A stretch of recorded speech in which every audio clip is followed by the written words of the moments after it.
Okay, guys, it's happening. Lions and Argentina released their team news earlier today. Both really, really strong teams, but I want to break it down. Are the Lions ready for this battle? Are they ready? I don't know. But if you guys do want to grab yourself a free 30-day trial, make sure to check the description below. There is a link there. Yes, you do need to put your card details in. And yeah, just as long as you guys cancel before the end of the 30 days, you bag yourself a free 30-day trial. You get to watch all the good stuff on there.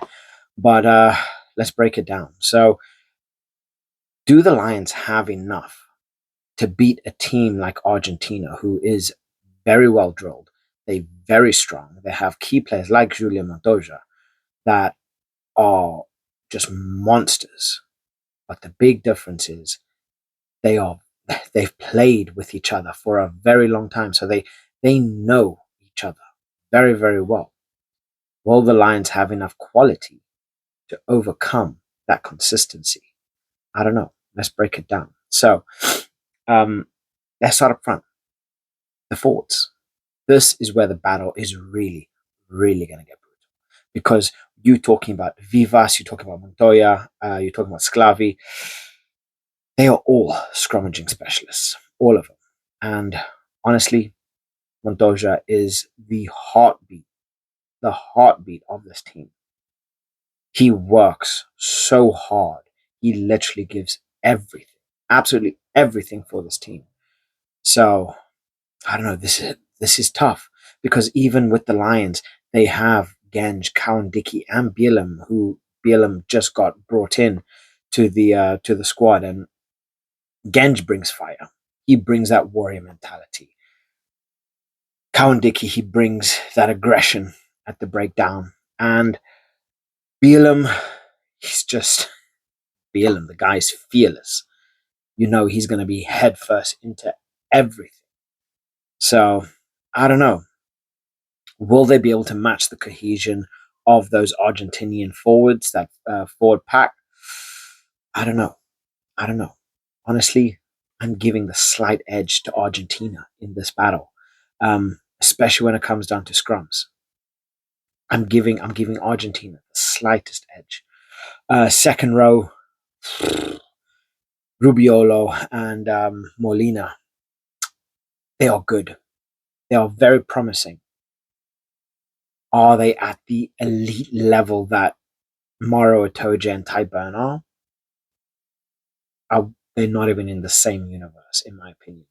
Morrow and Burn, yes, they don't play together. They don't really have that combination, but their quality alone should be more than enough to overcome anything.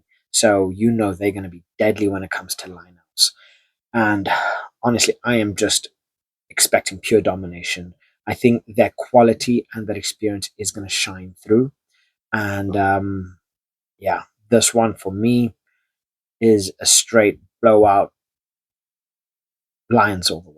Lions all the way, especially in loose play. Domination. Domination. Now, back row, they got Matera, Gonzalez, and Oviedo. They can be fearsome. They are. They are relentless. Um, but I don't. I don't feel confident in them. Matera, for me, is their best. Best of the back row. He's quick on his feet. He is by far, in my opinion, their best ball carrier. But we're talking Lions here. We are talking Lions. We have Morgan, we have Curry, and we have Ben Earl. We know what Curry is capable of bringing to the game. You know he's going to be just putting pressure on everybody at all times. The guy's going to be leaving, crawling off the field.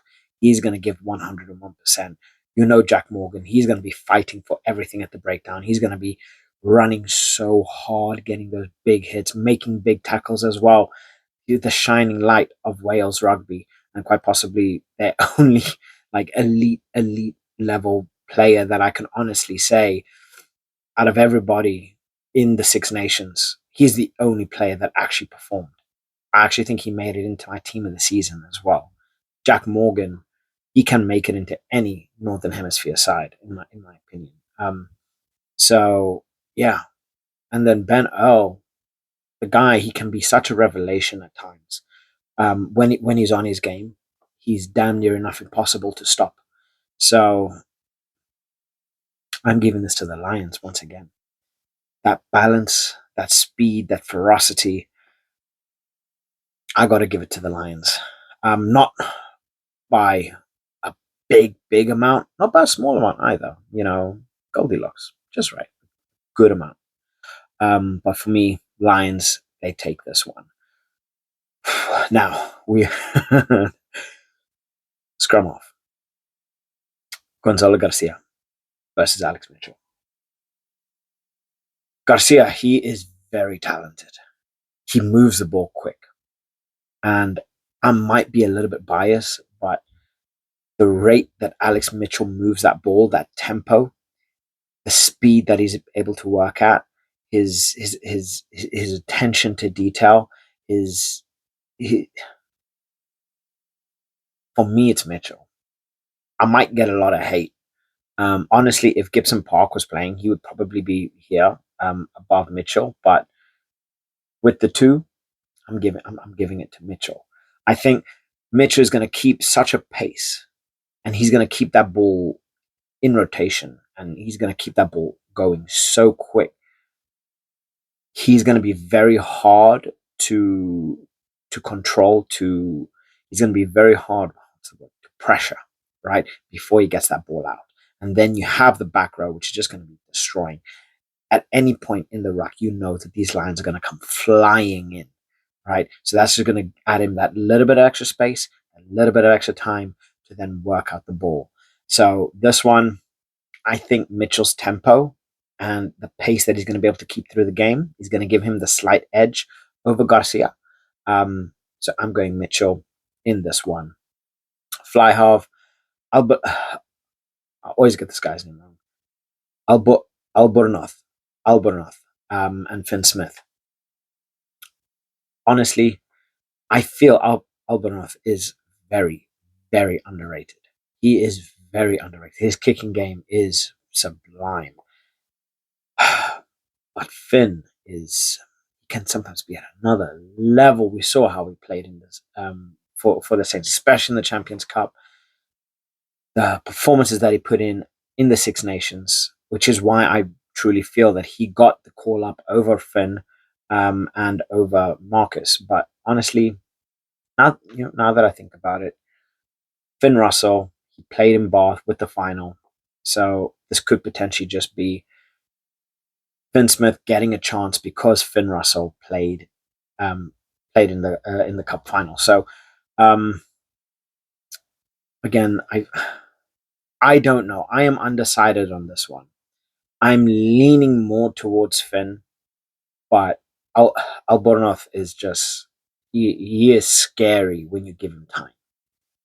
If he has any moment, he's going to be able to bring other players into the game. His ability to make use of that ball to get something done with it, right, is scary at times. But what I feel is Finn Smith, he's much better at sitting back.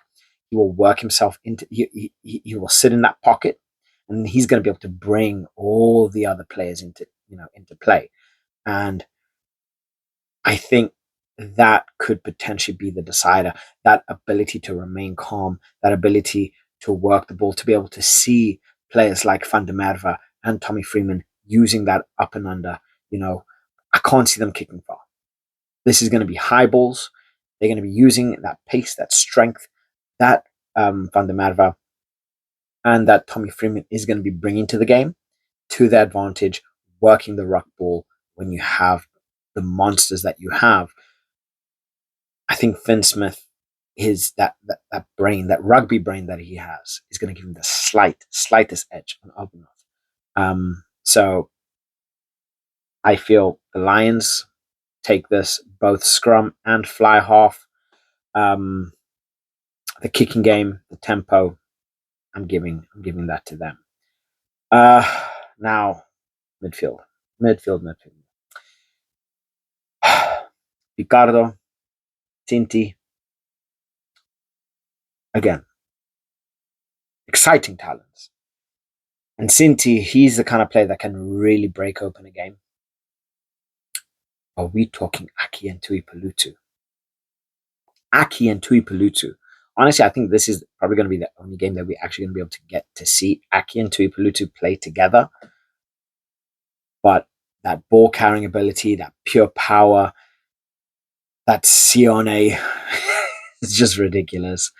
I mean, Bundy Aki's going to need to take a couple good hits, maybe break his nose, lose an ear, bleeding from the eyes before he actually starts to play his game, because he only really starts to play at 100% once he is like fatally injured. In which case, you're going to get like this superhuman monster that's just going to run through 9 people and then pass it off. So I go Lions again. This is seeming pretty one-sided, player for player. In my opinion, the Lions have it. Um, but yeah, um, Lions. I mean, it's Aki Mtui Palutu. Can you blame me, people? Can you blame me? Back three. We have Isgro, Mendy, and Santi Carreras. Honestly, I love Santi. I love watching this guy play. He is so good. Honestly, these players, they deadly counter attackers. If they get into space, if they get into those one-on-ones, the Lions can be in serious, serious trouble.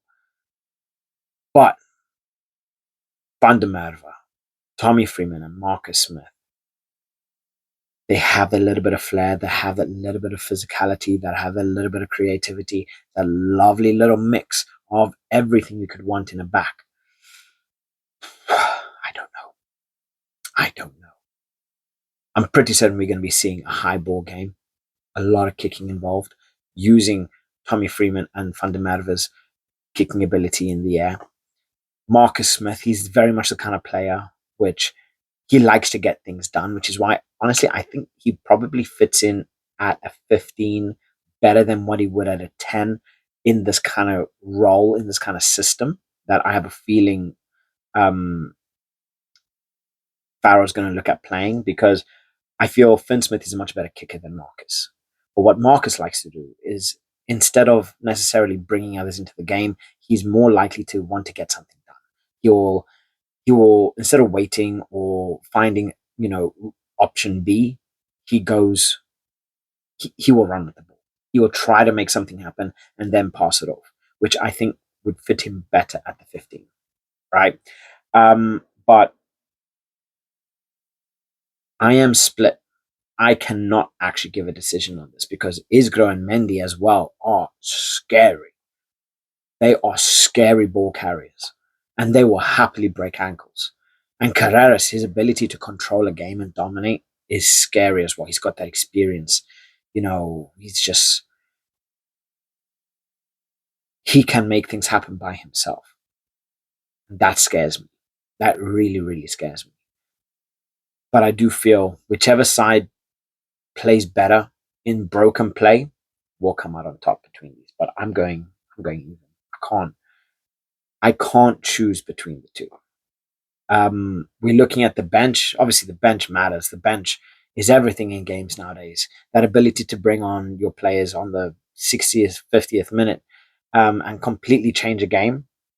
It's quite prevalent in rugby now, and the bench is just as important as the starting 15. But when you look at the players like your Kelleher, Furlong, Daly, Hansen, game changers. Game changers. These are people that you bring on when you need something, and they will get you that. They will get you that. So I don't know. This is going to come down to 3 things ultimately: the set piece, the midfield collisions, and discipline. Yes, that last one, discipline. Who's going to be able to control themselves better? Who's going to be able to keep more players on the pitch? Who is not going to F up? I don't know. I feel if the Lions are able to dominate the lineouts, which I'm pretty certain they will, They can dominate physically in the midfield, which they have more than enough capacity to do so, and not give away any unnecessary stupid penalties. I think they can do it. Argentina's aggressive breakdown play and if they do not find a way to neutralize Argentina's breakdown play, Argentina can happily take it. They can. If Argentina get that quick ball and Carreras is allowed to run, given that just that little bit of freedom, it can get really wild, like really, really wild. So ultimately, this is not a warm up. This is a full blown game. The Lions want to get their season off to a brilliant start, and Argentina know that they want to come through with a win up against these Lions. But I don't know. I feel the experience that the Lions have at their disposal, the quality that they have, player for player, will be enough to get them over this. I think they will have just enough to get them over this game, especially this being their first competitive game that they're going to be together. So I'm giving Lions by 5. Let me know what your thoughts are. Drop it in the comment section below, and I'll catch you guys in the next one. Bye.